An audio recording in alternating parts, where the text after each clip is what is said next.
Assalamualaikum warahmatullahi wabarakatuh. Nama saya Rajal Pia Kazim. Di video kali ini saya akan mempresentasikan salah satu materi dari pelajaran fisika, yaitu tentang alat-alat optik. Tanpa banyak basa-basi, mari kita mulai saja videonya. Oke. Alat optik yang pertama kita bahas yaitu adalah mata. Nah, mata merupakan alat optik alami manusia yang kita semua miliki pastinya. Nah, pada mata terdapat yang namanya lensa mata. Lensa mata inilah yang berperan penting untuk membiaskan sinar cahaya sehingga bayangannya jatuh tepat pada retina. Nah, lensa mata juga memiliki kemampuan untuk mencembungkan lensa matanya saat melihat objek dekat atau jauh, yang disebut dengan nama daya akomodasi. Nah, daya akomodasi ini terdapat dua istilah juga. Ada daya akomodasi minimum dan juga daya akomodasi maksimum. Daya akomodasi minimum ini terjadi ketika mata melihat objek yang sangat jauh, yang disebut dengan titik jauh, atau yang biasa disebut dengan yang singkatan itu PR. Dan daya akomodasi minimum adalah ketika mata melihat objek yang dekat atau yang bisa dijangkau lah, sehingga disebut dengan titik dekat atau yang disebut dengan PP. Dan juga ada beberapa jenis-jenis mata. Nah, itu bisa dilihat dari bagaimana titik dekat dan titik jauh suatu jenis mata tersebut, seperti pada tabel ini. Dan itulah penjelasan tentang alat optik mata. Kita lanjutkan pembahasan kita, yaitu alat optik yang kedua, tentang kacamata. Seperti yang kalian ketahui, kacamata merupakan alat yang digunakan untuk membantu mata agar dapat melihat objek dengan jelas. Dengan catatan, mata kalian itu mengalami gangguan atau tidak normal, seperti rabun jauh, rabun dekat, dan lain-lain. Cara menentukan kacamata untuk penderita rabun jauh dan juga rabun dekat itu biasanya menggunakan rumus seperti berikut.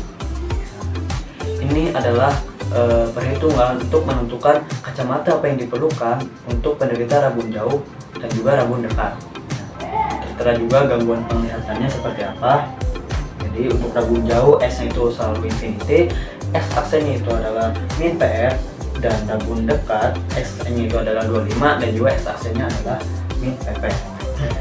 Dan ada yang perlu kita ketahui, F dan P bisa bernilai positif jika lensa yang digunakan adalah lensa cembung, dan bisa bernilai negatif apabila lensa yang digunakan adalah lensa cembung. Nah, itulah beberapa penjelasan dari kacamata dan juga perhitungannya. Setelah ini kita akan mencoba soalnya atau beberapa contoh soal. Mari kita bahas contoh soalnya. Seorang anak hanya mampu melihat jarak terjauh 75 cm. Tentukan besar kekuatan lensa yang harus dipakai anak tersebut agar dapat melihat dengan normal. Nah, di sini terdapat hanya mampu melihat jarak terjauh 75 cm.